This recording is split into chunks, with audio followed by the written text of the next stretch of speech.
Aha! The button has appeared. Good grief. I'm 3 minutes late. It's disgraceful, I know. You know what's funny is I've not even finished reordering my news slides into ways that I think are useful for everyone. Hello, hello, hello, hello. Can you all hear me? Are you there? Good, good. Yeah, I know, right? I know. It's been one of those days. The day job on a Wednesday seems to be getting busier and busier, but it's fine. Everything is well.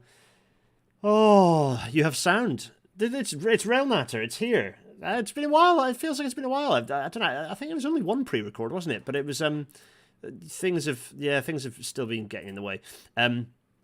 I'm literally going to. I've finished the slides. I just need to reorder them because good grief, today is all about so much news, much news. Well, what other thing? I mean, yeah, we're just covering a lot of different news stories. I'm trying to work out an interesting order to kind of cover them.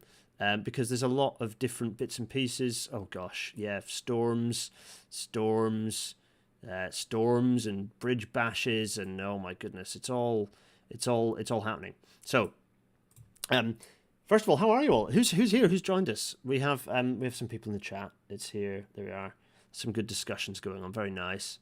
I am working my way. The reason I'm just bouncing around here is because I just want to go. There is a thread connecting all of this, all of my various kind of tales and stories, and so I want to kind of make sure I get this news thread correct.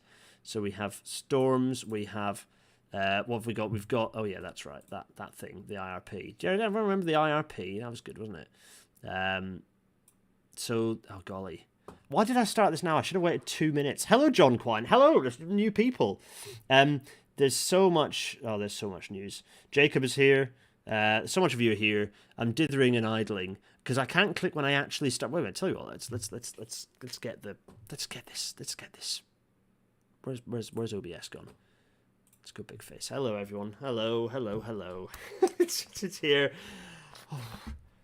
I've probably got about a minute and a half of dead air to fill. When I put the thing back on. Bounce around, very ADH mood, happens quite often. Yes, I can hard relate to that, Adam. Yes. So what I'm going to do is put the title card back on. Oh yeah, and it's a change to the advertised schedule because we were going to be going through a climate change report, but which we are going to do next week, as I'll trail at the end. But we had so much of it. I had my like Google Keep note of all the news things. It got so long. This is the time for me to go back to No Face again and start reordering slides. It had got so long that I realized I needed to just pull all the news together into one sort of story. Pull it all together and just generally catch us up with all of the news things that have been happening. So that's precisely what we're going to do. That makes sense. Okay, so we've got, in order, we're going to cover the obvious big news story that I won't spoil. We're going to cover some interesting stuff about, very briefly touch on autonomous vehicles, which is good. Talk about some storms that have been happening and making a mess of things. Talk about, remind ourselves about why we're doing that particular, what the issue is. There we are. We're going to talk a little bit about some stuff about aviation, actually. Some aviation stuff. We're going to talk about... where are we? Yeah, so there's that. We're going to talk about some statistics about action on climate change, which is good. So we're going to cover that. Some stuff, batteries, some stuff about electrification. The fact that we've got new developments being hopelessly car-focused. We have some others, actually, yeah, let's pull those up. There's some other stuff about incidents, actually, that are worth some crash incidents that have happened. Also, the Salisbury report's out, which I haven't covered, which we are going to, not going to do in this episode, but we'll have a look at the Salisbury crash report. Probably not in this one, but it should be some news, shouldn't it? In fact, I tell you what, while the Salisbury crash report, has anyone had a look through it? Has anyone flicked through and had a look? Yeah, it's quite interesting. It's well worth a look. There we go. New homes, car focus, billionaires are dreadful. Yeah, we know all that stuff. and level boarding. There, good. I think that's it. I think we've got an order. It's a bit fast and loose, but I think it'll work. Oh, there we go. Right. Whew. OBS is back. I'm here. So, yes. I'm rubbing my face there for the benefit of those who can't see. In fact, no one can see because I haven't got my face up. Right, we have also got the COVID stats you'll be happy to hear. So if I get rid of this post-it note that's in the way of things, and this pen as well. It's a Network Rail pen. You ever seen the Network Rail pen? I don't know why they've got a Network Rail pen. There's a Network Rail pen. There it is. Yeah, very nice. That's dead air. And it's high time we started tonight's show, I think. Welcome to tonight's Rail Natter.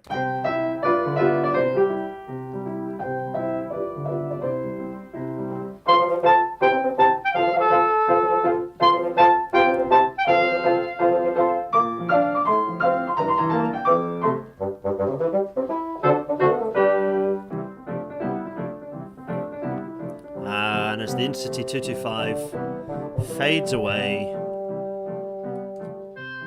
Oh, there is a picture of some mucky... There it is, look, it's some mucky, flooded, wrecked up track that clearly bad things have happened on. And, well, this whole episode, the theme of this whole episode is going to be that things have happened. Yes, they have. Good grief, so much has been happening over the last several weeks. And I've definitely not covered it all in today's episode. I mean, the Salisbury report's out. That's not in the slide. There's quite a few things. I always, whenever a news thing happens, I try, grab it, drop it into a Google Keep thing. So I remember, oh, that's a thing that's happened. Let's talk about it. But so I've definitely missed some things. So this is going to be a kind of an arbitrary swish through some of the things I've spotted, but not all of the news things. If you want everything that I'm reacting to, then head to Twitter, where that's where I try and keep on top of things. Oh, but first, the coronavirus statistics, the travel statistics for coronavirus that we haven't looked at for a while because, because we've had a few pre-records and I've been too busy. But we are looking at them now. You'll be pleased to know we are looking at them now. And so what do we have? In fact, you know what I'm going to do? Oh, no, let's keep it red. So, for anyone who doesn't remember, this is the whole lot from the start of the pandemic. Here we are, around about 100%. This is useful because it reminds everyone what these are. This is not absolute numbers. These are relative to pre-COVID ridership. So, relative numbers of 100% pre-COVID. And you can see that cycling shot upwards, driving shot downwards immediately post-pandemic, and then, of course, public transport down at the bottom here. So, the pink is bus, blue is rail, red is all road stuff, so that's HGVs and cars and so on. And at the top you have at the top there you have cycling. There it is. Actually, you know what? I'm going to get my... Normally I don't do my little face, but given that this whole episode is the news, I'm going to bring up my little face in the top corner. Hello, everyone. The gunshot audio volume warning in later for the audio people. Oh yeah, that's their ears. I don't know what the balance was of how much that was. The desktop volume was loud. It's fine. Yeah. Anyway, right. So, what is interesting about this is actually what's happening after this period. So we know there was a dip over the Christmas period. Not entirely. There was a surge just before, but then there was a dip kind of during the holiday period. And this is not because it's a holiday period. There's relative to normal holiday periods, there's been a dip. I don't know whether it was people generally like, oh, we're going to travel a bit less, or choosing to drive rather than taking the train. Who knows? My money is on the fact that people were not choosing public transport. But then equally, you see driving dropped as well. So actually my hypothesis that I just made up there in 2 seconds is a load of nonsense. So generally people just weren't moving around as much. Skip forwards into this year though, and yeah, people have already noticed the cycling seems to be doing pretty well. Driving is down a bit, there, although you can see a general trend. We will zoom in a bit. Bus, not bad. And then rail, not doing well. The timetable change happened, and it jumped up. But let's dive into the numbers. So here is 2020. If you remember 2020 happening, so there's the drop, the big drop, the steady climb, the rule of six, national lockdown, holiday measures again, and everything dropped away again. Then we got into the start of 2021, and 2021 was a general theme of everything climbing up until Omicron measures came in and everything dropped away again. So that was a general climb. This year, Obviously, there's less happening. So, it's interesting to kind of compare. You can see we had our 75% of pre-COVID ridership by the end of the year. We reached that, just about reached it here, and then all the Omicron measures dropped away, and it all dropped away. So let's have a look at what's happening at the moment, more zoomed in. So we've had a pretty rapid climb here. You can see a pretty dramatic climb once people kind of went back to work in January. Quite a dramatic rise straight back up to about 60% of pre-COVID railway ridership. And then you can see another very steep climb, pretty much on. So looking at this here, where this line is, it looks to me a bit like where the timetable's changed. Any other thoughts? Thoughts on that one? So that's a very dramatic rise from about 60 towards almost 80. There has been a bit of a pitch downwards again. The pitch downwards is because of the storms. There were storms and wind and rain and all those sorts of things. For those wondering why I'm talking like that, it's because I'm drawing on screen, the audio-only people. Yes, so there has been a pitch down again because of that storm. We'll see whether the numbers... But the numbers were aiming... they were reaching towards the 80% mark. So a pretty rapid jump backwards. David Netherwood is talking about rail fares. Yeah, we all know that rail fares are a joke, but actually that 20 quid... yeah, the 20 quid for driving with two people in the car is kind of ignoring all the externalities that the government pays and subsidises road users, and also all the externalities of like buying a car, which a lot of people can't do because buying a car is very expensive, maintaining a car is very expensive. So, but anyway, yeah, as we're talking about rail fares, this is always an open session. This is rail matter. So on the subject of rail fares, the thing about rail fares in the UK is that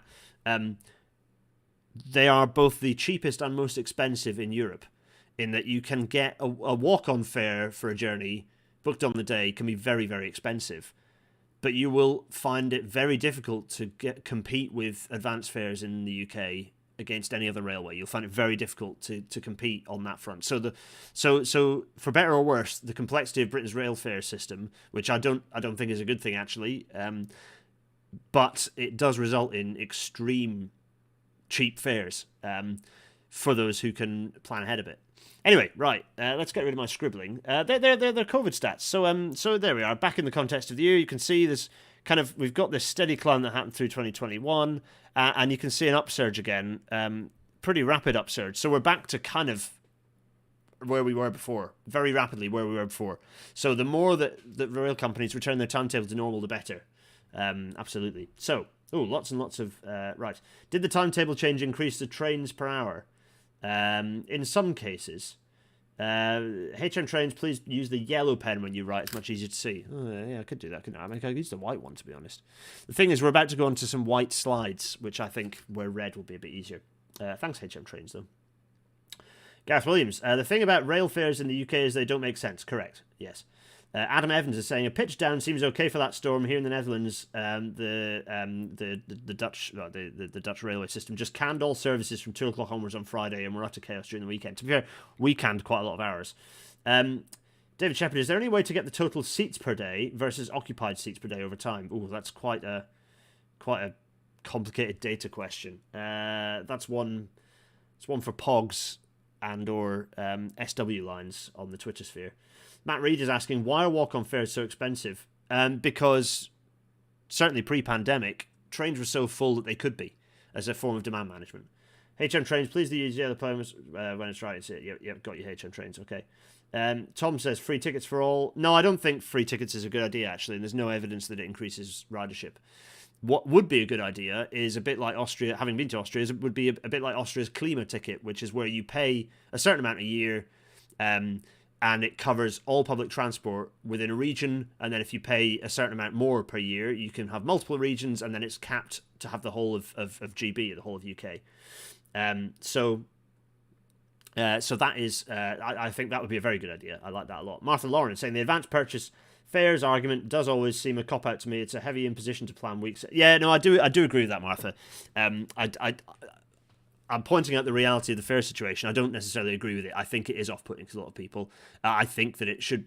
I should think perhaps actually that the benefit of the super cheap advanced fares is outweighed by the fact that the majority of people don't live in a society where we're able to plan ahead, frankly, anymore.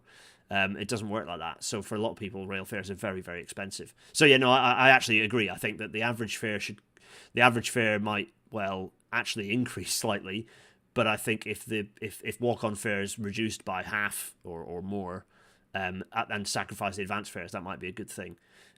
But fundamentally, I do think that rail fares should be substantially cheaper, but also driving should be more expensive. We should represent some of those externalities. Road pricing should encourage people away from choosing the car. The Klima ticket got mentioned in the rail webinar this morning. That's interesting. Thanks, Simon. Gareth Williams wants a ban card system which gives discounts for everyone, which is young, old, or disabled. I think people, it's almost a whole rail natter on fares. I think I think there's potential for me to revisit the what should Britain's X look like in terms of and let's do fares.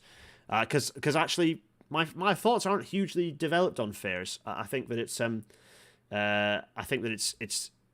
there are so many different options, different ways to do it. I think ideally we go for evidence based, but it's difficult to do that because there's not very good evidence about what fares should be. But anyway, let's move on. It's an interesting discussion. Let's do a future rail natter. Someone go into the Discord and pop that as a suggestion to do a rail natter, because I think that'd be interesting. So right. I'm going to get rid of my face temporarily. In fact, no, you know what? I'm going to leave my little face in the corner for this. Oh, so what is this news that we're going to be talking about? Well, let's watch a video first, shall we? We're driven to explore, to connect, to innovate, to muster the courage to take a giant leap forward. The time has come to ask ourselves again, what is the future we want to build? All right, team, please confirm you're ready. Ready. Capcom, you are a go for launch countdown. Pegasus, this is Capcom. Prepare for launch in 10, 9, 8, 7, 6, 5, 4, 3, 2, 1, launch.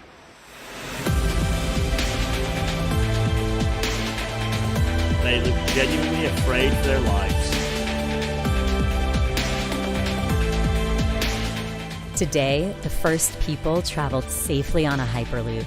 Tomorrow, Virgin Hyperloop will change the way the world moves with an on-demand, sustainable mass transportation system that connects cities in minutes. The future of Hyperloop travel is real, and the moment is now.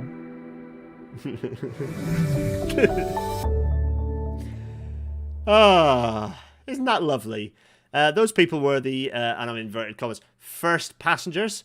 And you know what else is funny? Yeah, they're also probably going to be the last, because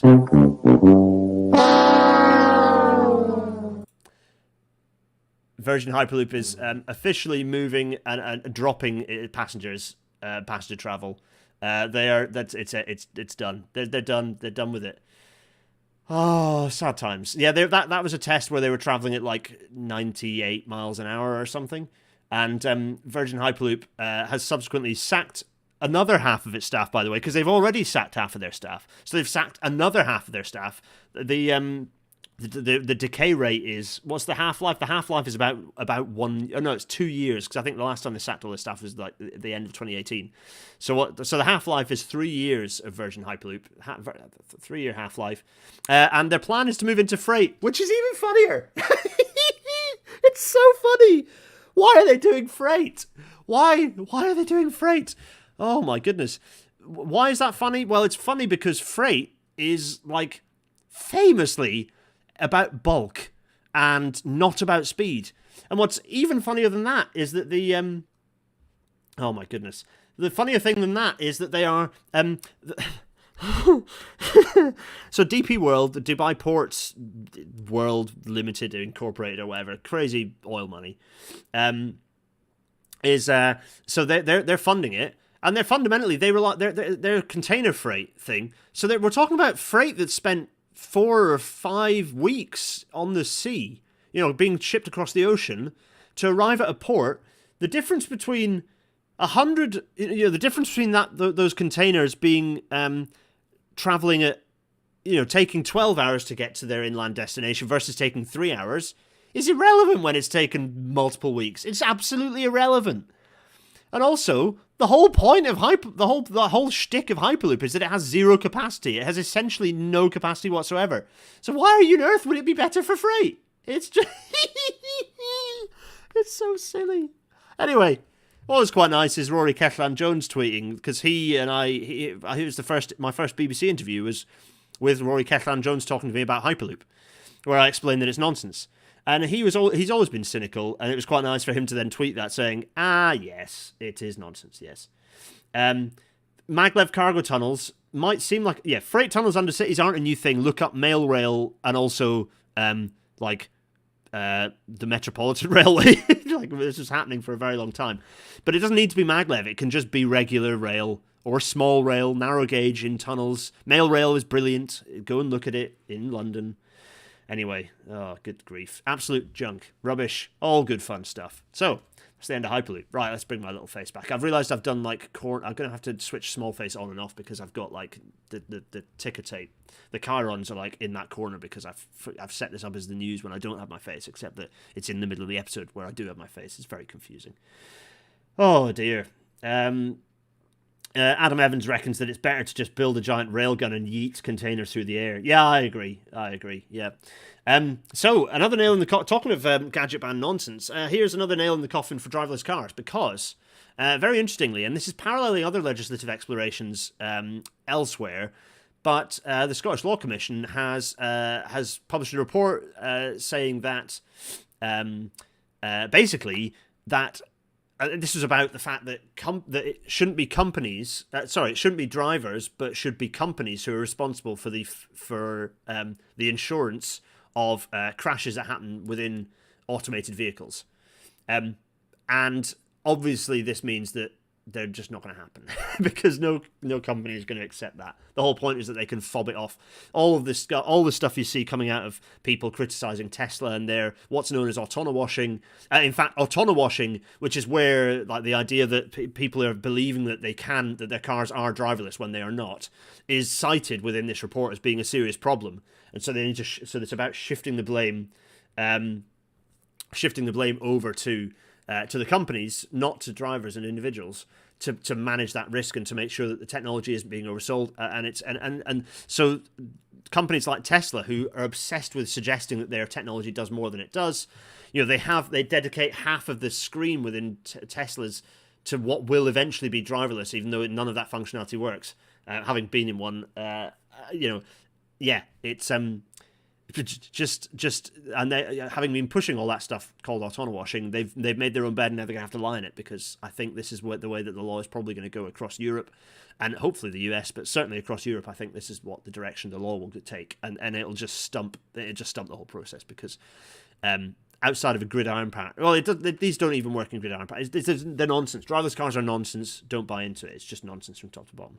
So, what other news stuff is going on? Let's see. Oh yeah, more bridge bashes. This was quite a bad one in that it what was it? It was which north some little branch line down in the southeast of England has possibly still closed, because this bridge bash was a really bad one and it absolutely obliterated the edge girder. So this bridge is not a it's not good. Yeah, Martha's pointing out that when we talk about autonomous vehicles, we must remember we're talking about a thing that does not exist and may or may not exist in the future. Yeah, it's highly likely it will not exist in the future, yeah. Really interesting. Gregor is just pointing out that the USA lobby group for everyone except Tesla dropped autonomous cars name because of Tesla's bad press.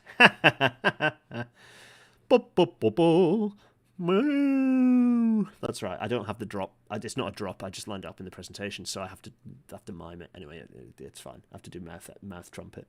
Anyway, we're just seeing bridge bashes galore, and it just happens over and over again. And again, it needs to be. I don't know how do we shift the law to put the onus onto companies, because it's not. It shouldn't be on the drivers. It should be on the companies, who should have systems in place to ensure that their drivers are not going anywhere near bridges that are unsafe. Again, this is a situation where if we had geofencing, this might fix the problem, because if you geofenced such that the heavy vehicles just could not drive through these bridges on roads that have these bridges, it would be a big problem solver. Anyway, often thought if companies were liable for fines for speeding, pavement parking, etc., then behaviour of driver employees would change promptly. Yeah, I have to agree, Alan, actually. I think this has to be on companies. But companies lobby hard for that not to be the case, so, It was Bromley North. Lewis, you're absolutely right. Thanks, Lewis. It was the Bromley North branch. And so this is bad. I don't know if... I'd actually don't... Does anyone know what the update is? Martha Lauren is saying, we get it, you listen to the comedy podcast about technology being bad. Yeah, I know, Martha. Thanks. Yes, well, it's because it's entertaining and it's necessary. Merseyrail Buffer Buster was on the phone. Yeah, this is... so the driver of the... If you remember, there was the Merseyrail Class 500 that... 500? 508 that smashed into the buffers at Kirby. They were on WhatsApp, they weren't paying attention, and they approached a buffer stop at about 40 miles an hour, and this is not good, folks. So here's our safety moment for this meeting. Don't look at your bloody phone when you're in control of a vehicle, much less when you're in control of a vehicle that could have had a huge number of passengers in it. This is bad. Al Storer is saying, in case the vehicle had been driven successfully under the bridge in one direction, it seems the boom was too high going the other way. Interesting. Okay, yeah. Gareth Williams, what about warning signs? Warning signs are just not. They don't cut it. The warning signs have been shown time and time again. Just some of the bridge flashes you see, some of the bridges are just absolutely clarted in warning signs. They could not be screaming, "Look out for this ruddy bridge" any more loudly. And yet, here we are. So. This is another incident there's not much information about yet. But it's interesting because the German railway system is a very safe system. Railways are very safe. I need to get rid of my face again. No face. So there's been another German head-on collision. This was, when was this? A couple of weeks ago now, I think. Interestingly, I was very close to where this happened on when was it? Not yesterday, the day before, Monday. I was coming into Munich along... not quite the same line, or maybe it was further out on the same S-Bahn line. Anyway, one passenger was killed, and one person has been killed, sorry, and at least 14 others were injured, with a head-on collision between two S-Bahn trains south of Munich. This has happened before in Germany, and has anyone got thoughts? Anyone else been following this one? So... Basically, we await the crash report to understand what happened, but it'd be interesting to understand whether this is related to the incident that happened several years ago on a rural line, but as a crash between two systems. So it's not good. It's not good to see fatal rail incidents. Really, really not good news at all. So await the incident report for that one. Jumping back to the chat. So. Distracted driver tech into trains? No, I just think I don't think you need that. I think drivers just shouldn't be looking at their phones when they're pulling into stations. They're professionals. They're not like morons in cars. Drivers are professionals by and large. I think it's what else have we got? Gregor's just saying, they dropped self-driving because of Tesla's full self-driving. Okay, yeah, thanks for the clarification, Gregor. Nick Booker is saying, why don't we have a dangling bar in advance of bridges so a big clang and maybe minor damage has to happen to the vehicle going under before it hits it? We do that, Nick, actually. We have those. We install those. We have those on quite a lot of bridges. And they sometimes help, but sometimes they don't. They just aren't enough, and you still end up with a collision. You still end up with a sufficient collision that thing gets damaged and broken. Oh, goodness. Martha, yes, I don't know why, Martha. It's because you're. The reason is because YouTube has auto given you a kind of a little circle with an M in it, and it's really bright on the chat. And it really stands out, which is why I keep seeing your messages. You can write absolute nonsense in the comment box, and I'll be there. Matt Reed, when was the last time? Oh, that's a good question. The last German incident, it was. Again, I think was it in Bayern? Was it in the south of Germany again? It was definitely a rural line. Oh, it might have been in the Black Forest. It was a collision, and I think it might have been like 5 or 6 years ago now. In the chat, people are here to provide answers.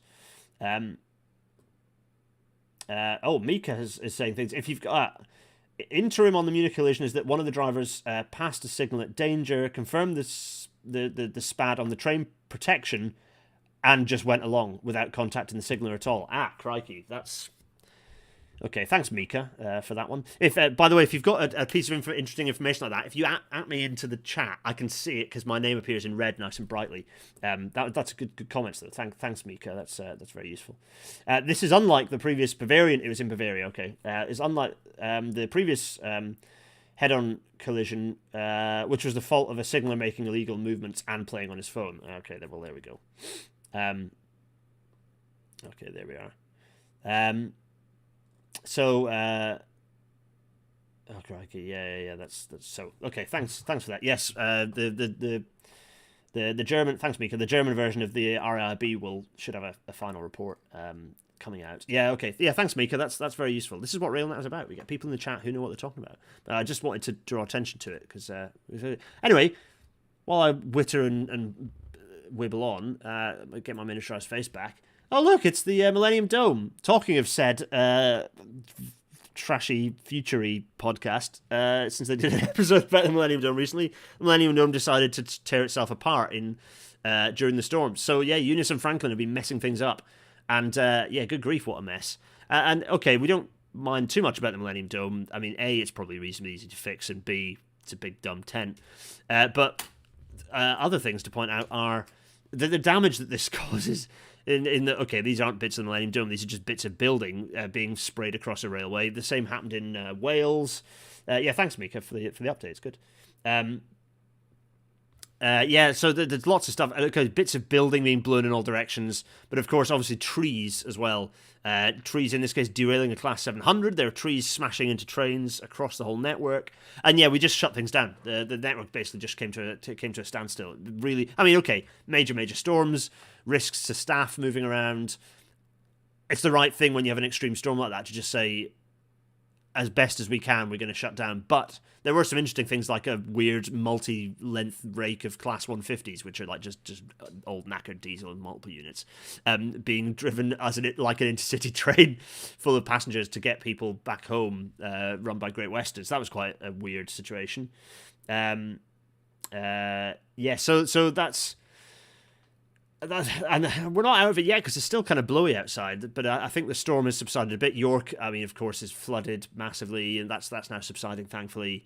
I should say York's water levels were very high, but the flooding hasn't been as bad as it has been in the past because of the amount of flood defences that have been built since the year 2000, more kind of currently under construction. So these storms coming through messing things up. Now, why might we be having more and more extreme storms, I wonder? Well, might be something to do with this whole climate change thing. But you know what is definitely going to fix it is fuel-free or kind of emissions-free aviation that is coming in the distant future. So there's a hydrogen test engine being fitted to the an Airbus A380. Essentially all they're good for now, because I don't think that... Does anyone run them anymore? I remember them being in the news a lot, and... Graham Harris is pointing out that Salisbury crash involved trees and leaves. Yeah, absolutely. Also, there were some power outages. Yeah, so here's a massive A380, and they're going to fit. It's kind of got like they're fitting some hydrogen engines to them, but only like a little test engine, and that's going to be in late 2026 that it'll fly its first flight. So let's face it, mid 2027. So that's towards the end of this decade that a trial is going to be. So anyone who thinks that the low emission or zero emission aviation is a thing coming soon, well, I've got a bridge to sell you. So. Good grief! It's crazy. This is like fine. Do the testing, yeah, fine. It's a long-term aspiration, fine. And I don't think flying needs to go away. And although I don't agree with, there has been discussion on Twitter about the fact that aviation represents a tiny amount of emissions. Well, yes and no, because the explicit emissions are less than the overall climate impact because the emissions are happening at a sufficient altitude that you actually have a magnifying effect. So. It's not as simple as the numbers suggest. Plus, also, as a percentage of transport and per percent modal share, it is substantial and it should be reduced. And so there have been some studies recently, a couple of things, that ultimately aviation needs to shrink. There are two little tweets and two stories that have been very interesting on that front recently that I was looking at. One of them is not the bad IEA, but the good IEA.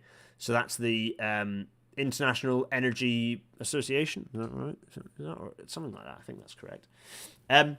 Is the fact that this is the good one. It's the good one, folks. It's fine. It's the good one. I'm going to give them a tick. They're pointing out. So they've been doing some projections about how. Basically looking at what a breakdown of what their net zero report. They've done a net zero report, and within that net zero report, they look at aviation and what needs to happen. And there's a drop in fossil fuel jet fuel use in the net zero scenario, and that's as a result of reductions in traffic, not snazzy magic future technology. So it's absolutely key. Like the scientific analysis, the people who actually know what they're talking about, the analysis going on here is showing that it's not. Unlike Britain's stupid transport decarbonisation plan, we cannot rely on magic aviation to solve things. So we need to be reducing aviation. And the New Economics Foundation has looked at the fact that it's covered in the FT back at the end of January, in fact, a while ago. It's this tweet here in the report, the associated report by the NEF. The fact that the aviation industry currently only pays for 16% of its climate impact, and the rest of it is essentially a major debt on the public. So once again, polluters do not pay, and it's a good thread, actually. I'd recommend going and finding it. Go and find Alex Chapman's thread and read through. It's quite an interesting read, and it just points out the fact that £62 billion are being given away to the aviation industry within the UK alone. So yeah, this is aviation. You know, having, and by the way, I just flew to and from Austria, so I'm not saying everyone stops flying, but there are so many flights on this planet that simply don't need to exist, and the UK has so many of them. The US basically just relies on domestic flights as just the main way of like a major way of commuting reasonably short distances. But the UK, oh my goodness! So I was in Luton. And there was a full aircraft flying from Luton, quite a bit north of London, up to Glasgow. And I was thinking, or it might be Edinburgh actually, but up to the Central Belt. And I'm just thinking, why does that exist? Why on earth does that flight exist? It doesn't need to exist. There's a good train service, a very good train service. Good grief. Anyway, so yeah. Aviation is bad. So my point is, it's not about us. Like, yes, if we can fly less, great. I have family in Serbia. Dean and I are attempting to take the train for half of that leg. But it's, particularly when annual leave is limited and things have to be quite last minute because of coronavirus, it's very difficult to work around that. People shouldn't, and indeed, people traveling internationally is a good thing, and it's cost prohibitive for a lot of people to do that if they take the train. So I don't think that we should. I don't believe that it's a case of we tell everyone to just stop flying. But there are, particularly in highly densely populated areas like Europe, and indeed within this silly little island of England, Scotland, Wales, there are so many flights that exist that just shouldn't. And if those flights had kind of disappeared, you'd find that was a major chunk of the aviation emissions across the planet would start reducing. So, Matt Reed, isn't it the price of a plane ticket compared to a train ticket? Yeah, well, that's about regulation. Just regulate the flight out of existence. The flight shouldn't exist. They should be regulated out of existence. I'm sorry, it's letting companies decide, aviation companies decide they're not going to make a profit on a flight that exists and people are getting on is not going to work. Government needs to step up to the plate. How does the fare of the Luton Scotland plane compare to the London Scotland train? I don't know. I didn't look. It's probably not that bad in comparison if you consider the full journey, all of the leg of what you have to do and the time hit. People are still clearly doing it, though. It might well, but it's probably comparable. The fact that it's comparable is just not good enough. Chris McKenna pointing out that Bristol to Newcastle was a very busy 2 per day flight. There are direct trains between the city centres. There are Martha Lauren, yeah, I like that. A hot take. An exceptionally effective climate policy would be to mandate more days of annual leave so people can spend a day and a night across the continent. I like that. It would be nice. It would allow me to go and visit family without having to fly every time. Because frankly, the flight's horrible. I'd much rather take the train. Having taken trains, okay, the trains are dreadful into Serbia, but having taken the Belgrade Barn line, it is very, very. It would be very nice. And having been travelling by train across Austria and Germany recently, like over the weekend, good grief, it's so lovely. It's just so nice. Yes, our train got horribly delayed into Munich, and we had to. The S-Bahn was a disaster, and Lime Station is useless signage because it's partly under construction, partly just bad signage. So we had to rely on an Uber because we were about to miss our flight, and there was literally no flight for the rest of the week other than a £500 Lufthansa one, and we don't have that kind of money. Apart from that, it was a wonderful train journey. Gustav Laugren is saying. I might have pronounced that horribly. Is that actually, if I pronounce that in German style, it might be right. Gustav Löfgren? Might be Löfgren? Oh, I'm sorry, Gustav. Regulate flights. My hot take: start by making them pay full fuel taxes and ban bonus schemes like flyer miles. Yeah, I agree with that too. Frequent flyer they need to be like made illegal immediately. Destroy that. Mika, out of curiosity, when you posted your tweets return from Austria, I actually worked out the timetable tools to figure out what taking the train would have been like, and yeah, fair enough flying it. Yeah, it's longer. It's not a disaster, but it is longer. More sleeper trains in Europe are a good thing. In the UK, we don't need sleeper trains necessarily because ideally we'd have HS2, which basically makes sleeper trains, other than the ones up to the extreme north and out to Cornwall, makes them redundant. You don't need sleeper trains in the bulk of the country. You just need it, but up to Scotland is good. And also we need to take it back off Serco and convert it back from being a stupid hotel into being an actual service. The sleeper train's been ruined by Serco. Sorry, Serco. So what am I wibbling on about now? Yes. So having talked about this aviation industry, there's some excellent stats that Ketan Yoshi has published. Very much worth follow at KetanJ0 about delay and about how much damage delay does for. Let's just make my face a little smaller here. In fact, let's just shrink these a little. There we go. There we go. So this is talking about why delay is bad, and this should kind of be obvious to everyone, right? Is that if you're delaying, if you take the fast route. So this is looking at the amount of the amount of emissions that you're doing. So if you take the let's see, this is the fastest route here. If you take the fast route, so that's do lots of things now to aim for net zero by 2050. You're going to be emitting a lot less carbon because everything under this graph, the area under the graph, which is the emitted carbon over that time, is clearly not that great. Whereas if you take the slow route to be like, oh, we're not going to do anything, oh, massive panic at the end in the 2040s, let's face it, the route that Britain is absolutely definitely going to take, you're emitting a dump ton more carbon in that period. So this is a bad thing. So if you look at the fastest route here, you're emitting a lot less carbon, there we are, than if you're taking the slow route, when you're emitting substantially more, like 4 times more if you're taking the slow route, so doing almost nothing until the last possible minute. So this is a really nice visualization from Ketan. This is really nice. I like this a lot, and it's a point that we need to be making. Like it's like, no, we do not need to be doing a gentle, soft transition. We need to be doing really difficult shit right now, absolutely immediately, because we haven't got bloody time to emit 4 times more carbon by the 2050s. And frankly, we know how much projects delay. We need to be planning and doing now. This will feed into some moans that I'll have surely later on. I'm going to pause briefly, and in fact, I'm going to go big face and go back through the chat. Hello, everyone. Let's go back through because there's quite a lot of ats going on.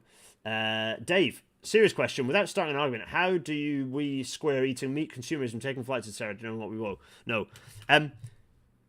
Because we just had a massive pandemic, huge changes, huge societal changes, albeit temporary ones, and it and the planet's the overall emissions reduced by basically not at all. There's an absolutely trivial reduction of possibilities, or more even like they basically didn't change. There's a trivial difference. So for me, that just shows how much the problems are not about personal choice. There are lots of things we can do, personal choices we can make. The biggest ones being don't vote for well, Tories for starters. Big changes. Those are good things we can do, but the changes have to be made at a systemic, at a government, at a corporate level, and basically fundamentally they have to be led by government. And the UK government is desperate to be at the back and hoping everyone else makes the changes and not just leading from the front. Absolutely desperate, and it's the case for a lot of countries. It really is serious issue. So that's how we square this issue. And like things like eating meat. Okay, there's a big discussion to be had about meat. We all need to reduce our meat consumption, fine, but the merits of veganism are mixed. But so going through here, what else? So what other things have we got? Martha believes that the S-Bahn is always buggered, that Deutsche Bahn just do it for fun. It's funny, isn't it? So lighthearted, switching to something very lighthearted. I love travelling by train in Europe, and I love travelling by train in Germany, but I've never travelled by train in Germany without my train being delayed to the point of causing me some level of annoyance or disruption. Not like just 10 minutes, but like a train missing, or me having to change in some intermediate station because it's never happened. So Deutsche Bahn, please, come on. I'm going to have to work more. Also, they still give out paper forms for refunds, which I thought they'd have got over. But the last time I went was years and years ago, and it was paper. And I was like, they'll have got over that. And no, they were dishing out paper refund forms still. Good grief. Richard Smith, frankly, forcing the government to treat the Channel Tunnel and High Speed 1 as a social climate asset like other UK lines rather than a commercial business to turn a profit be a start. Yeah, absolutely. Agreed with that. Let's see. David Shepherd, sleeper trains through the Eurotunnel would be good. Yeah. Yeah, I think that's true. Yeah, I can agree with that. Onion of Doom. Yes, the Onion of Doom. That is the Onion of Doom there that we've got, that we had on screen. This is the Onion of Doom. That's it. Chris McKenna, West Country to Scotland should have sleeper trains. Yeah, agreed on that. I mean, you could get high speed down and then hop onto a sleeper train, then to go, hop onto the Night Riviera. But there used to be cross country. I think there is value in cross country ones actually. Going from Scotland down to the southwest. Subsidised train routes that have direct flights to make them uneconomical. I mean, yes, but also just I think take the French and German take the approach of no. If there's an equivalent train journey that does it in a reasonably similar time, then just that flight's not allowed. That path is not allowed to exist. You could also do both. Let's see what else. Richard Smith is also saying in a better world, Great British Railways would just run a service through the tunnel that you could use on a walk-up basis, running for the same service hours and similar frequency to London, Birmingham. Yeah, I can relate to that. It'd be nice if it was walk-up. The fact that it's basically an airline really bothers me, but also Schengen and also like Brexit and all this nonsense. It'd be nice if we did that. David Shepherd, cleaning up the air ASAP will improve air quality and extend lives. Absolutely. It's not just about carbon. There are major benefits to just electrifying our whole society. Hashtag electrify all the things, etc.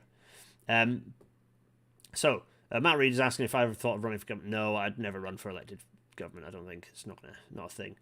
I haven't got the patience for it. And also, you have to be a really tedious generalist, and also you have to blandify your opinions when you're in elected office. You're just not allowed to have opinions, which is yeah. I'd rather be I'm a behind the scenes kind of person on that front, I think, and indeed am, and do that sort of thing, and I'm glad of it. Sadly, I don't think the government cares because they have no real intention of hitting the goal. No, that's true. No, I have to agree with that. Isn't the route Britain's going to take? Oh, wait a minute. Oh, good grief. Come on, YouTube. Isn't the route Britain's going to take us to get really close to 2050 having done nothing and have to awkwardly extend the deadline? That's precisely what's going to happen. Contra punctus mammalia. Yes. I love how Deutsche Bahn's app still doesn't present disruption messages in a way that you can do translation on. I get the emails, actually. I signed up for the emails, and they were fairly good, except they went to spam immediately. Never mind. Right, so manual bank transfers. Right. Germany is so behind removing things into the digital age. Yeah, one of my main things I remember going to Germany was like how they just didn't have card machines when I was trying to buy things. This was years ago, and it's like they just didn't have chip and pin. They just didn't have chip and pin. I was like, well, what's it? It was like an Aldi. They just didn't have chip and pin. Very weird. Sorry, a Hofer. OBB had the forms online and could be emailed, which is good, but you had to print off, sign it first. Yeah, there's lots of this is one of the things we go back to John Stone's episode about stuff that is, and indeed I was ranting about. I tweeted earlier, and the odd person came in and said, "Oh," but I was like talking about how much it's difficult to travel by train in somewhere like particularly Austria, where everything really is quite good, and not feel like it's far superior to the experience that you have in the UK. But there are things that GB gets right, and the digital things like Twitter as customer support and refunds, rapid refunds, is definitely something we do right. I don't think I'll ever get on Question Time. I'm not enough of a thing. It's not going to happen. Japan also is heavily cash based. Yeah. Anyway, right, let's go back to it, shall we? What time is it? Good grief, it's 19:53. Okay, right, let's crack on. I've been saying let's crack on, and I only hear it in James Acaster voice. Again, I'm making Trash Future references. You can, when you listen to lots of hours of a podcast, it does somewhat eat your brain. So this is some news. So okay, I haven't put the it's not Hydroflex. They've called it something else. The hybrid flex. Because that's also a thing, because the Hybrid Flex battery train ran into Marylebone, and people are very excited about it. There's lots of discussion about it and about batteries. And, oh my goodness. So Hull Trains are in talks to operate trains with rechargeable battery. Don't do it! Just wire! It'll be cheaper! It'll be so cheap to wire to Hull. Just do that. It'll be cheaper than fitting batteries to the trains. Just do the wires. There's so little miles of not wires. Do the wires. Oh my goodness. So everyone's obsessed with batteries. The TDNS just keeps being ignored. Everyone's ignoring the TDNS. Richard Clinic and I, a chum of mine, Richard Clinic, we didn't come to. I just pointed out other people, Roden, I'm looking at you, got overexcitable and involved in the mentions of that, and started repeating nonsense about the fact that Britain has money problems. We don't have money problems. That's not a statement of fact. Money is not tight. That's not a statement of fact. That is a party political assertion. No journalist should be making it, and if they ever do, call them out. Really important that no one does that. Oh, anyway. So batteries, and my headline here is batteries are bad. That's not necessarily true. But when you compare to, I don't know, Indian Railways that do not care for your nonsense, they're just absolutely hammering towards full 100% electrification. Absolutely no problem. There are 236 electrification projects going on. And okay, put to one side the psycho-nationalist, ethno-nationalist government and Modi. His time is somewhat numbered, I hope. Put that to one side. Indian Railways is an organisation that kind of again, it's a bit like what GBR should be, or what Britain's Railways should be. It's just a massive monolithic organisation that gets on with stuff. And good grief, I forget how many like how to exactly break down the lack and crore and like how but I think that's like 51 billion, possibly. Is it possibly that rupee? I can't quite remember. But anyway, there are things that should be the TDNS gives the answer. Everyone, when it comes to this sort of thing, if you see a suggestion of we're going to use batteries, go to the TDNS, get the big PDF up. Go to the back pages that list off what should be electrified and what should be batteries, and it will tell you and it will explain why. And pretty much that is the answer. We know what the answer is. We need to get on with it. So, Indian Railways is just getting on with this stuff. Talking of the UK's hopeless attitude to public transport, there's a very interesting bit of research done by Transport for the North Homes. I think it is TFN Homes. And then the Royal Town Planning Institute has published it and kind of got involved in it. Which is very. There's a steering group that the RTPI were involved in, and they've done some very interesting research into the proximity of railway developments to railway stations, and they've shown that many new housing estates are built entirely around the car. They're not built around walking, cycling, or public transport. It's a very interesting little report. I'd recommend it. Might be one that we should pick through actually in a future episode. Someone go into the Discord and add it, please.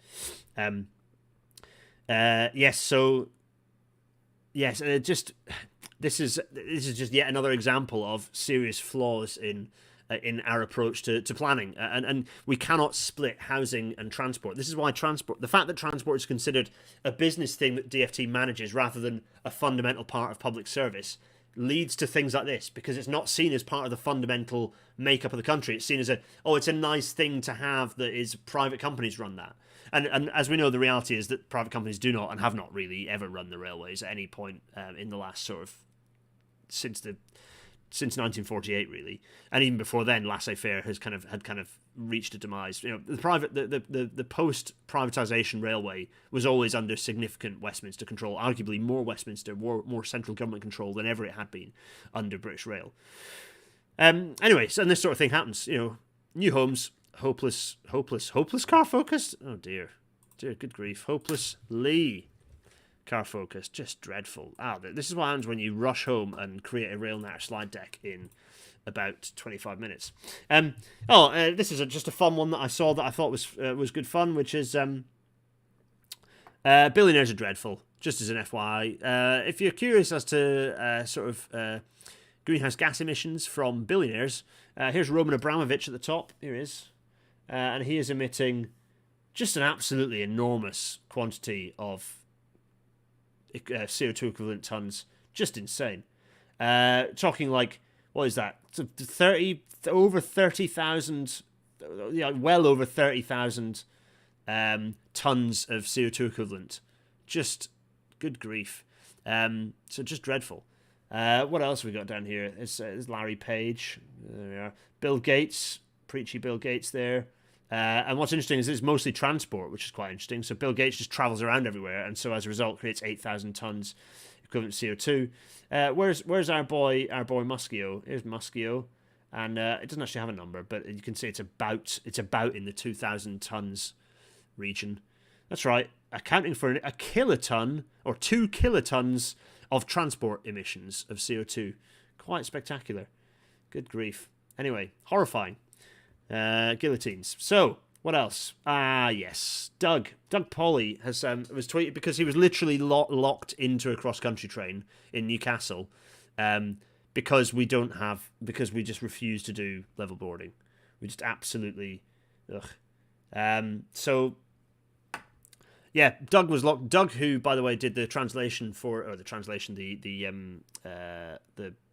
he typed up what's it? I've had a brain. My brain has melted. The words that appear at the bottom of the screen when I'm talking that are automatic for YouTube, but we did better ones. Captions. He did the captioning. Thank you. Oh my goodness. He did the captioning for the level boarding episode. Thanks, Doug. Did a fantastic job. He was locked in a train. And this happens all the time. Disabled people get locked in trains, get stuck. In fact, literally the same day, later that day, there were several other tweets of different people who, disabled people relying on so it's another person in a wheelchair and then someone else with a guide dog.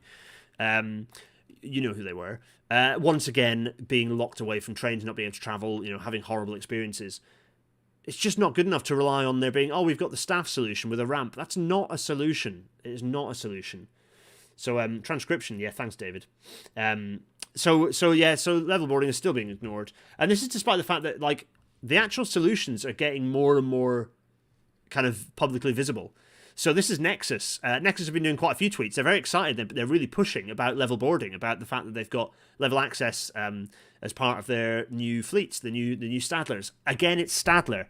Hello, everyone. Stadler is who to buy your trains from. The other guys are just not good enough when it comes to GB fleet. Siemens, I love you, but you need to provide low-floor trains in the UK as a matter of urgency. Anything else is not good enough. But it's still being ignored. Government has published a report actually about. I need to have a read through that. So many reports. I'm so far behind things. Chuck me the things I need to do. Eventually, we'll get around to them. But a report about what it's doing about improving accessibility on transport, and they just aren't. There are fundamental errors in it where they're like, level boarding's not possible. It's like, no, it is possible. Literally, it's possible. I can tell you. You can literally. I will come and give you a presentation and explain how it's possible.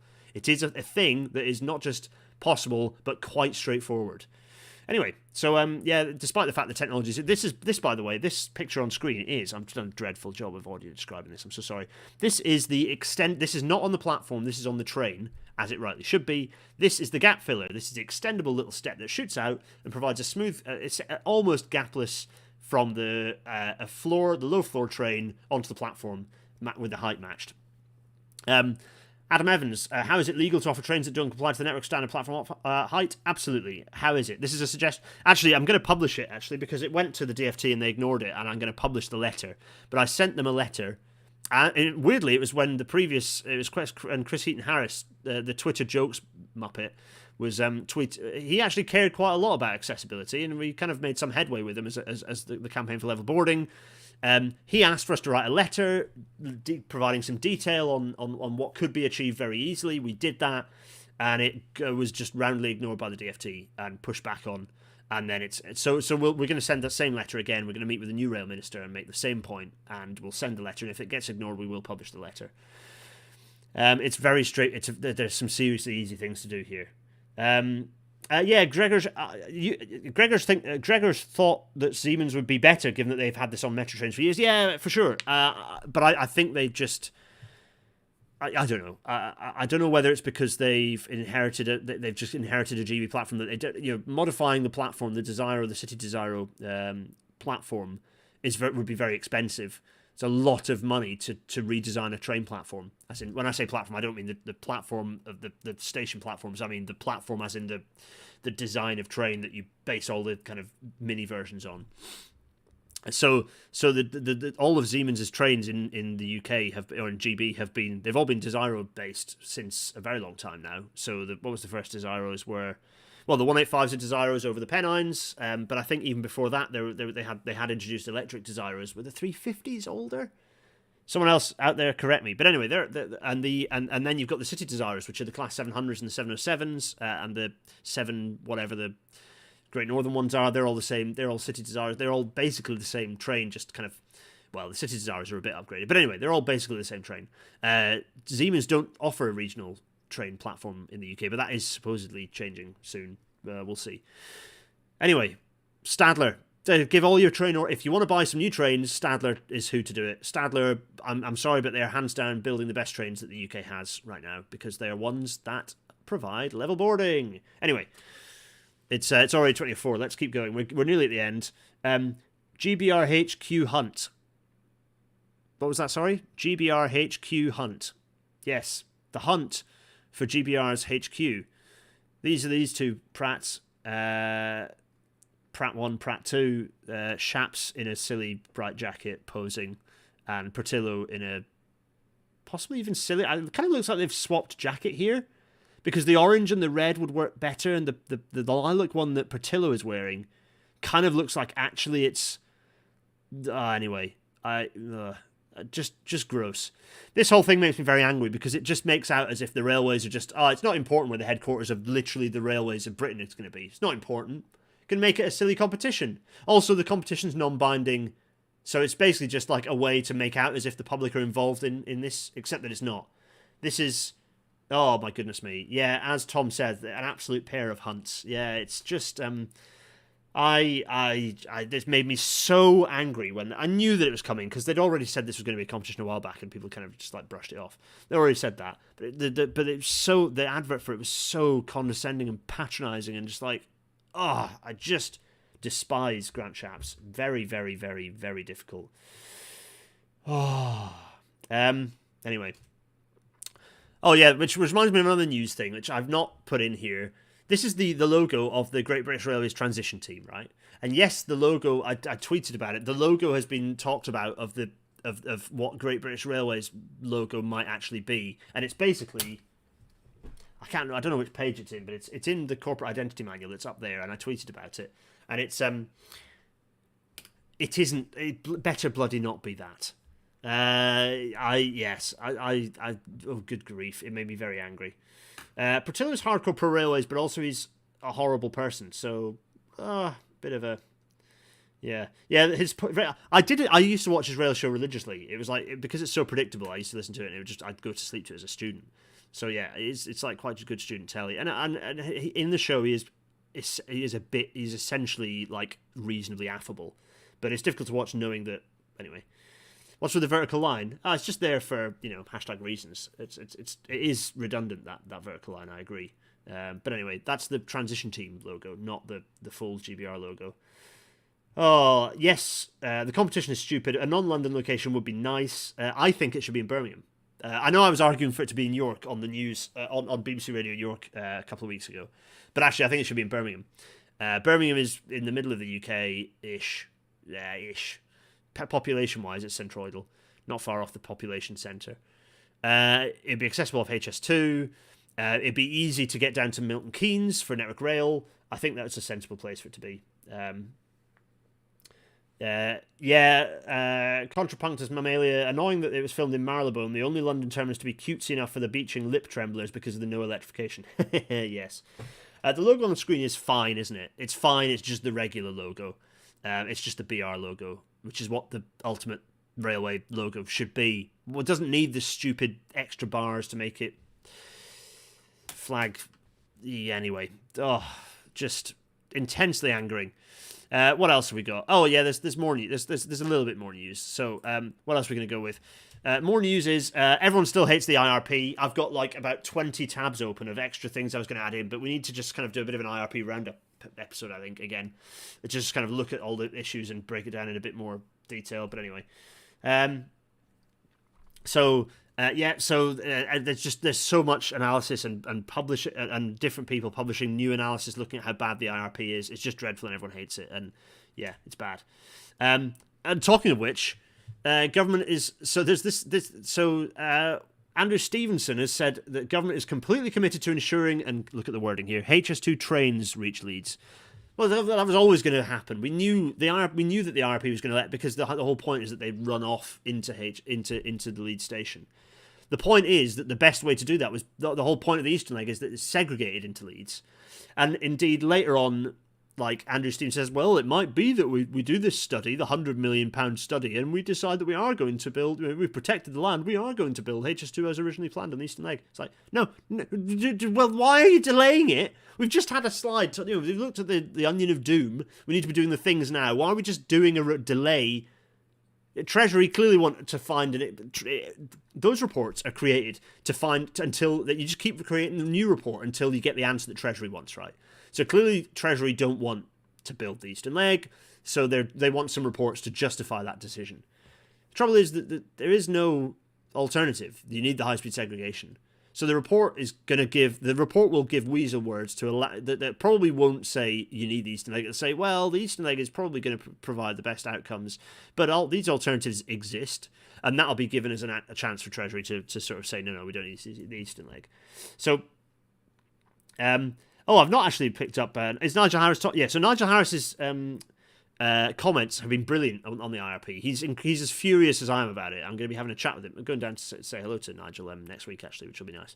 But he is as furious as I am about this, and he is as furious as well about all the patronising, condescending statements, and indeed he was pretty angry about the way that Burnham was treated. Yeah, Graham Harris pointing out in the chat, thanks Graham, about how furious, about how pitiful Andy Burnham's questioning was in the TSC session. I think me and Jennifer and I talked about this last week. It was a good episode, by the way. I hope you all enjoyed that. It was good to have Jennifer on and talk about this. She knows this stuff very well, particularly in relation to levelling up, which, by the way, is another news article I've kicked, and I've got a load of slides up here. A load of tabs that I decided to not put in. So yeah, so who knows? The IRP is still getting kicked around. I think the reason this statement, if you read between the lines on this, it's clear that there is an understanding that the IRP is not popular. It's clear that it's not landed in the way that the government hoped it would, which is at least small hope. Oh, so anyway. And to end, to the last little bit of news, is North East Scotland going to get another chance? So, to the campaign for North Eastern Rail, who might well be in here, hello if you are CNER, hello, are hoping that the new Transport Minister, SNP, but with the fact that the Greens are in coalition with the SNP, there's a potential chance that this could result in a more likely chance to have a connection to, back to the rail network for example, Peterborough and Fraserburgh. But if Ellen is not a bad start, and Banchory is not a bad start either. So Jenny Gilruth, is it Gilruth? I think it's Gilruth. Appointed to Minister for Transport, Ms. Gilruth has kind of campaigned to open the Leaving. She was campaigning on the Leaving link, so it's difficult for her to then say no to more lines like that opening. So we'll see. I think there is a chance. There's a present. CNE are going to be making a presentation. I think that it's. I think there's more chance now, but the SNP really need to put their money where their mouth is. They spend so much more on roads and so little on sustainable transport. They really need to step up. And I'm hoping that they enact most of the Greens Rail for All plan, because they are spending in the order of billions on rail. Hopefully that plan is going to come to fruition. It'd be interesting if they end up with a tunnel under the Forth, wouldn't it? Anyway, that is a really weird meandering spin through some news. Oh goodness, any thoughts? Any extra thoughts on that? Yeah, good grief. Many people going on about a connection to Leeds Bradford Airport. No, I don't think that the connection to Leeds Bradford. Oh yeah, there is supposed to be there's a station being built, and there's supposed to be a bit of a thing, like a spur potentially being considered to link up. But yeah, it's gone quiet. It's a WICA thing. I don't know whether WICA have just had WICA's budget's been cut, so it could be that. The SNP is way too sympathetic to road schemes. They're all about road schemes. What are they doing? Building, replacing Sheriff Hall roundabout. Leave it as a roundabout. That's a tap. Literally, it's like a valve. From the air, it looks like a valve. It is a valve that limits traffic on the rest of the A720, the Edinburgh bypass, and the A1. If you, as they're apparently actually doing right now, build the grade separation for Sheriff Hall roundabout, it will release more traffic onto the roads around and the roads connecting to the bypass and the bypass itself, and it'll make a right old hash, and it'll induce a load of demand in the brief period where the congestion is low. Oh my goodness, it's a dreadful idea. The SNP are just massively pro-road. They're just hugely pro-road. The youth element, the kind of the non-turf element of the SNP probably aren't particularly. They're more like Greens. So all I can say is SNP, listen to your new members, because the old SNP needs to die or it needs to be replaced. Not literally its members, but as in like the entity. I'm not calling for a pogrom on old SNP members. That would be a bit strange. Oh, how many Scottish lines can be brought back from the dead without a logjam further south? Oh, do you mean as in like without jamming up lines? Yeah, not too much of an issue up in the northeast, because there are some issues in capacity in through Aberdeen, but they aren't insurmountable. But no, it's okay. Yeah, Central Belt is a challenge. Reopening lines that connect into Central Belt is certainly a challenge. Yeah. East West Rail are kind of they're stuck in consultation period. They are building some stuff, but they're slow. SNP is pro road, Alba is pro Putin. Yeah. Should they have duelled the A9 as a strategic need? No. The A9's duelling should have been cancelled when they found out that the average speed cameras solved the problem. The average speed cameras made it incredibly much more safe. It was a very dangerous road. Average speed cameras solved the problem, so the duelling should have been cancelled. Is Scotland the only part of the UK that has rebuilt any lines for local services in the last 50 years? No, there have been a few rebuilds. I've got a list of rebuild projects. There have been a few. Robin Hood Line and a few other bits and pieces that have happened. Although, are they freight reinstatements or total reconstruction? Yeah, there are some. Wales has done a bit as well. Oh, hello, Alexander. Lovely to see you. Alexander would love a BML 2 because the BML closure was necessary but incredibly annoying. Yeah. Anyway, right. Any comments on the Greenford Viva Rail trial? I don't know anything about it. Send me some interesting information about it, Bob's Rail Relics. East West Rail is indeed building things. They are building things, yeah, but they're in consultation for the next bit. It is happening. It's happening slower than it should be, but it is happening, and obviously, without wires. Anyway, right, after some pain on my face, it's time to say thanks to all of you for listening, people. I hope the sound effects weren't too loud. Shout at me if it was true. Yeah, Borislav, Ebbw yeah, absolutely. Yes, all good podcasting platforms, we are available on them. And I need to upload in a timely fashion, yes. Patreon.com/Gareth Dennis to support these, to make it happen. All the Patreon supporters, thank you so much. I owe you a little behind-the-scenes thing, I think.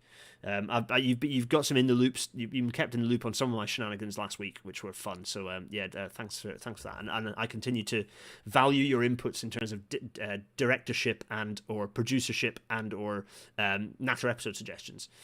The merch, of course, a masquette, paypal.me/Gareth Dennis if you want to chuck pennies at me, and the Discord server is garethdennis.uk/Discord, where you can continue the chat thing that's happening over there. Hello, all the people in the chat thing. Thanks, HM Trains. It's a very nice thing to say in the chat. I won't read out. I'm not going to read out self-congratulatory comments, but HM Trains is a very nice comment. Thank you. Pineapple Man 3. Are the trains for HS2 going to have level boarding? That's a good question. Let's go big face briefly. In theory, yes. There's going to be a weird ramp thing that will shoot out and drop down It's a very strange layout, but yes, they should do. And for both the captive, the kind of the stupid high platforms within the high speed section, and then also the 915 platforms everywhere else. So yes, in theory, that's the theory. Anyway, right. Next week, I promise this time, we are going to do a page turn through Network Rail's third climate adaptation report. It's time we reminded ourselves about climate change and have a look at what's happening, particularly in light of the smashing that's been happening over the last week or so. So yes, we're going to do that, and it should be interesting. It should be good to have a little page turn, a chance to breathe. That'd be very nice. Good grief, 17 minutes late. I'm so sorry. This was chaos. It was the news, but long, and hopefully interesting. And I bring my face back. Yeah, thanks for joining, everyone. I'm going to go and have some food, and I'm going to have a rest. And I will see you all. I'll see you next week. It's another live one next week, so I'll see you there. My face is really bleached out, and I'm going to just wave vigorously. Cheerio, everyone. Cheerio.